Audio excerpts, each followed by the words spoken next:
Here we divide 235 by 2 in long division method. So 2 times 1 means 2. On subtracting we get 0. So now we put down the number beside this 3 and we remove this 0. So 2 times 1 means 2. On subtracting we get 1. So now this 1 is less than 2. So we put down the number beside this 5. So now it became 15. So 2 times 7 means 14. On subtracting we get 1.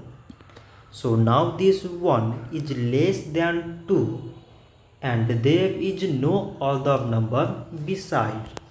So we put here decimal so that we take 0. So now it became 10 and 2 times 5 means 10. On subtracting we get 0. So 235 divided by 2 is 117 decimal 5. So this much for today and thanks for watching.